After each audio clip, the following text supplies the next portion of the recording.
మన రాష్ట్రంలో వ్యవసాయదారుల కొరకు ఇటీవల కాలం లోపల తెలంగాణ ప్రభుత్వం ప్రకటించినటువంటి సూచించినటువంటి నూతన పంటల సాగు విధానం, దానినే నియంత్రిత పంటల సాగు విధానం అంటాం. ఈ నియంత్రిత పంటల సాగు విధానాన్ని చాలామంది వ్యవసాయ శాస్త్రవేత్తలు, వ్యవసాయ నిపుణులు, వ్యవసాయ అధికారులు, అనేక మంది నిష్ణాతులు వారంతా కూడా అనేక సార్లు చర్చించి విషయాన్ని వ్యవసాయదారులకు తెలియజేయాలని చెప్పి చిత్తశుద్ధితోటి రూపకల్పన చేశారు. కాబట్టి ఈ నియంత్రిత పంటల సాగు విధానం అనేది రైతులకు ఎంతో ఉపయోగకరంగా ఉంటుందని చెప్పి, అంతేకాకుండా రైతులు ఎవరు కూడా ఆర్థికంగా నష్టపోకుండా ఇది లబ్ధి చేకూరుతుందని చెప్పి, వ్యవసాయ దిగుబడి లాభసాటిగా ఉంటుందని చెప్పి తెలంగాణ ప్రభుత్వం దీన్ని ప్రతిష్టాత్మకంగా ప్రకటించడం, రూపొందించడం జరిగింది. ముఖ్యంగా ఏంటంటే మన రాష్ట్రం లోపల ఋతుపవనాలు కానీ, దాంతో పాటుగా నీటిపారుదల ప్రాజెక్టులు కానీ సమృద్ధిగా ఉన్నాయి. నీరు ఇప్పుడు పుష్కలంగా లభిస్తుంది. పంటల సాగుకు ఎటువంటి ఇబ్బంది లేదు. చెరువులు ముమ్మరంగా నిండి ఉంటున్నాయి. నీటిపారుదల కానివ్వండి, లేదా సాగునీటికి కానీ తాగునీటికి ఎటువంటి ఇబ్బందులు లేవు. కాబట్టి వ్యవసాయ రంగాన్ని సమృద్ధిగా తీసుకురావడానికి ప్రభుత్వం చిత్తశుద్ధితోటి ఈ పంటల విధానం ప్రకటించింది. ప్రభుత్వం ఏం చెప్తుందంటే, రైతులందరికీ కూడా ప్రభుత్వం ఏదైతే సూచించిందో ఆ సూచించిన పంటలు మాత్రమే వేయాలి. కేవలం సాంప్రదాయ పంటలు కాకుండా, కేవలం వరి మాత్రమే కాకుండా దాంతో పాటుగా అనేక రకాల పంట ప్రభుత్వం ఇటీవల కాలంలో సూచించింది. ముఖ్యంగా మన రాష్ట్రం లోపల 80.90 లక్షల ఎకరాల్లో చాలా మంది వరిని మాత్రమే పండిస్తారు. వరి మాత్రమే ఎక్కువగా సాగు చేస్తారు. అంతేకాకుండా ఒక వరి పంటనే కాకుండా ఇంకా రకరకాల పంట కూడా వేయవచ్చు. ప్రభుత్వం కొన్ని రకాల పంటలు ఇటీవల కాలంలో సూచించింది. ముఖ్యంగా మన రాష్ట్రంలో 6.22 మిల్లీమీటర్ల ఉన్నటువంటి బియ్యం, అది ప్రపంచ దేశాల్లో చాలా డిమాండ్ ఎక్కువ ఉంది. అదేవిధంగా సన్న బియ్యానికి బాగా డిమాండ్ ఎక్కువ ఉంది. దొడ్డు బియ్యానికి డిమాండ్ ఎక్కువ ఉంది. మన రాష్ట్రం నుంచి తమిళనాడుకి, కేరళకి బాయిల్డ్ రైస్ పంపిస్తున్నాం. దానికి డిమాండ్ బాగుంది. కాబట్టి ఒకే పంట కాకుండా అటు దొడ్డు బియ్యం కానీ, ఇటు సన్న రకం కానివ్వండి, ఆ పంట సాగు చేయాలి. అంతేకాకుండా ప్రభుత్వం ఇటీవల కాలం ఒకటి సూచించింది రైస్ని. ఏంటంటే షుగర్ ఫ్రీ రైస్ చూపించింది. షుగర్ ఫ్రీ రైస్, దీన్ని షుగర్ పేషెంట్లకు చాలా వరకు ఉపయోగకరంగా ఉంది. ఎవరైతే అన్నం తెలియకపోతారో అలాంటి వారికి ఈ రైస్ కనుక వాడినట్టయితే వారికి ఆరోగ్యపరంగా ఎటువంటి ఇబ్బందులు లేకుండా ఉంటుంది. కాబట్టి గ్లైకోజమ్ అటువంటి ఒకటి రకమైనటువంటి ఉంటుంది. కాబట్టి ఇందులోపల ఈ ఆర్ఎన్ అనేటువంటి రైసు షుగర్ పేషెంట్లకు చాలా వారికి ఎలాంటి ఇబ్బంది లేకుండా వారు దీన్ని భోజనంగా తీసుకోవచ్చును. వారి సైడ్ ఎఫెక్ట్స్ కూడా ఎలాంటివి కూడా ఉండవు. దాంతోపాటు ఏంటంటే మన రాష్ట్రం లోపల 10 లక్షల ఎకరాల లోపల మొక్కజొన్న వేస్తున్నారు. 7 లక్షల ఎకరాల లోపల మిర్చి పంట వేస్తున్నారు. అంతేకాకుండా 2.5 లక్షల ఎకరాల లోపల ఈ ఇతర చిరుధాన్యాలు కానివ్వండి, మినుములు కానివ్వండి, పెసర్లు కానివ్వండి, తర్వాత ఇటీవల 9 నవధాన్యాలు కానివ్వండి, అటువంటివన్నీ కూడా పండించడం జరుగుతున్నది. కాబట్టి ప్రభుత్వం ఏం చెప్తుంది ఏమంటే, ఎవరైతే ప్రభుత్వం సూచించిన పంటలు వేస్తారో అటువంటి వారికి మాత్రమే మద్దతు ధర ఇస్తుంది పంటకి. అంతేకాకుండా రైతు బంధు బీమా పథకాన్ని కూడా ఎవరైతే అలాంటి పంట పండిస్తారో వారికి మాత్రమే వర్తింపజేస్తారు. ప్రభుత్వం సూచించిన పంటలను వేయకుండా తాముకు నచ్చిన పంటలు మాత్రమే వేసినట్టయితే వారి నుండి ప్రభుత్వము పంటను కొనుగోలు చేయదు, మద్దతు ధర ప్రకటించదు.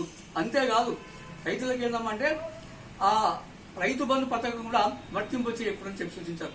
చాలా మంది శాస్త్రవేత్తలు, వ్యవసాయ యూనివర్సిటీ వాళ్ళు, చాలా మంది మేధావులు ఏం చెప్పారమ్మంటే, ప్రభుత్వం సూచించే పంటలు కనుక పండించకపోతే వారికి రైతు బంధు పథకాన్ని నిలిపివేయాలి, ఎట్టి పరిస్థితులు కూడా రైతు బంధు పథకాన్ని అమలు చేయకూడదని చెప్పి సూచించారు. కాబట్టి రైతాంగం ఏం తెలుసుకోవాలమ్మంటే, ప్రభుత్వం మీ కొరకు చెప్తుంది, మీ లాభాన్ని ఆశించి మీ మేలుకో చెప్తుంది, మీరు బాగుపడాలని, మీరు అప్పుల బారిని బయటకు రావాలని చెప్పి ప్రభుత్వం ఈ నియంత్రిత పంట సాగు విధానాన్ని ప్రకటించింది. ఇది మీకోసం, ఇది మీరు బాగుపడాలని. అందుకని మీరేం చేయాలమ్మా అంటే, మీకు ఎక్కడైతే సమృద్ధిగా నీరు ఉంటుందో అక్కడ ఆ భూమి లోపల, మంచి నాణ్యమైన భూమి లోపల, నల్లరేగడి భూమి కావచ్చు, ఇతర భూమి కావచ్చు, ఏ భూమి ఏ పంటలు యోగ్యమవుతుందో అలాంటి భూమిని మీరు ఏం చేయాలమ్మంటే, అందులోపల మంచి ఎక్కడైతే పంట లాభసాటిగా వస్తుందో, ఎంత విస్తీర్ణంలో ఏ పంట వేయాలి, ఎన్ని ఎకరాల పంట వేయాలి అని నిర్ణయించుకుని ఆ పంట మాత్రమే వేయండి. లాభసాటి పంటలు వేయండి, లాభాన్ని పొందండి. కాబట్టి రైతులారా మీరంతా కూడా ప్రభుత్వం పంటలు వేయండి, మీకు రైతు బంధు పథకం వర్తింపజేసుకోండి, మీరంతా కూడా మద్దతు ధర తీసుకోండి, మీకు పంట లాభసాటిగా అమ్ముకోండి. ప్రభుత్వం వ్యాపారం చేయదు. ఇటీవల కాలంలో కోవిడ్-19 కాబట్టి ఈ కోవిడ్-19 కాలంలో, కరోనా కాలంలో ప్రభుత్వం ముందుకు వచ్చి రైతులందరి వద్ద నుంచి పంటను సేకరించింది. ప్రభుత్వం కోట్ల రూపాయలు, 30 కోట్ల రూపాయల వరకు వెచ్చించి దీనిపైన మీ పంటను ప్రభుత్వం కొనుగోలు చేసింది. ప్రభుత్వం అనేది ఎప్పటికీ ఇదే విధంగా కొనుగోలు చేయదు. ఎందుకంటే ఈ కాలము చాలా విపత్కరమైన కాలం. ఈ కాలంలో రైతులే కాదు సమస్త ప్రజానీకం కష్టాల్లో కూడుకుంది. కాబట్టి అటువంటి వారిని ఆదుకునే ఉద్దేశంతో ప్రభుత్వం ముఖ్యంగా రైతులను ఆదుకునే ఉద్దేశంతో ఈ కాలం లోపల, ఈ 3 మాసాల కాలం లోపల ఈ పంటను, ఈ వేసవికాల పంటను కూడా ప్రభుత్వం కొనుగోలు చేసింది మద్దతు ధరతో. కానీ ప్రభుత్వం వ్యాపార సంస్థ కాదు. ప్రభుత్వం వ్యాపారలాగా అది ఎప్పుడు కూడా ఈ విధంగా పంటను కొనుగోలు చేయదు. ఏ పంటకు డిమాండ్ ఉందో ఆ పంట మాత్రమే వేయాలి, అటువంటి పంట మాత్రమే కొనసాగించాలి, అటువంటి పంట మాత్రమే విస్తీర్ణంలో సాగు చేయాలి. ఏ పంట ఎంత విస్తీర్ణం సాగుపడుతుంది ముందు తెలుసుకోవాలి. కాబట్టి ప్రభుత్వ వ్యాపార సంస్థ కాదు, ప్రభుత్వం వెళ్ళవేళ కొనుగోలు చేయదు. అందుకనే ప్రభుత్వం సూచించిన పంట మీరు వేయండి, మీరు మద్దతు ధర తీసుకోండి, మీ పంటను లాభసాటిగా అమ్ముకోండి, ఆర్థికంగా ఎదగండి అని చెప్పి మన ప్రభుత్వం సూచిస్తుంది. అందుకని రైతులారా మీరంతా కూడా ఈ విషయాలు గమనించి కేవలము ఒకే రకమైన పంట కాకుండా అటు సన్న రకము, దుడ్డు రకము, వాటితో పాటుగా మిర్చి, వేరుశనగ, నువ్వులు కానివ్వండి, ఆవాలు కానివ్వండి, చిరుధాన్యాలు, పప్పులు కానివ్వండి, ఇటువంటివన్నీ కూడా మీరు పంట సాగు చేసినట్టయితే మీకు ఎంతో లాభసాటి ఉంది. ఇటీవల కాలంలో 1.5 ఎకరాల లోపల కూరగాయలు పండిస్తున్న రాష్ట్రం లోపల ఈ కూరగాయల పంట సాగు అనేటువంటిది ఏంటంటే ఇది రైతులకు నగదు తీసుకొస్తుంది.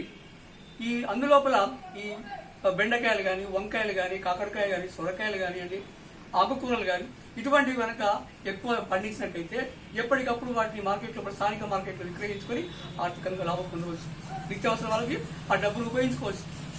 అంతేకాకుండా ఇటీవల కాలంలో రైతులను కూడా చాలా మంది వ్యాపారవేత్తలు, విక్రయదాతలు మోసగిస్తున్నారు వివిధ బ్రాండ్లతోటి. కాబట్టి విక్రయదాతలారా అటువంటి పనులు చేయకండి, రైతులు మోసగించకండి.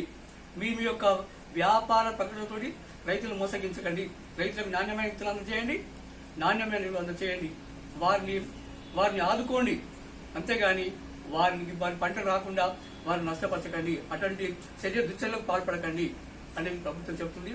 కాబట్టి రైతాంగం లోపల ముఖ్యంగా సన్నకారు రైతులు, చిన్నకారు రైతులు ఎవరైనా కూడా ఇటువంటి ప్రభుత్వ విధానాలు తెలుసుకొని ప్రభుత్వం సూచించిన పంటలు వేస్తే ఎంతో లాభదాయకంగా ఉంటుంది, వారికి మేలు కలుగుతుంది.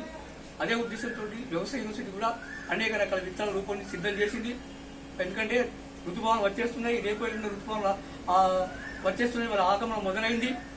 మనకు వాతావరణ శాఖ చెప్తున్నది, వాళ్ళు కూడా రేపు వెళ్ళిన వస్తుందని చెప్పి ఋతుపవనం రాగానే ఇప్పటికీ చాలా మంది దుక్కి తిన్నారు కొన్ని చోట్ల. అందుకని వర్షాలు పడగానే వ్యవసాయ సాగు చేస్తే అనుకూలంగా ఉంది. కాబట్టి రైతాంగం అంతా కూడా ఏం చేయాలంటే ప్రభుత్వం సూచించిన పంటలు వేయండి. ప్రభుత్వం కూడా విత్తనాలు సిద్ధం చేసింది, ఎరువులు సిద్ధం చేసింది, వాటిని తీసుకోండి, వాటిని ఉపయోగించి అలాంటి పంటలు వేయండి. ఇది ఈరోజు నేను చెప్పినటువంటి వీడియో క్లాస్.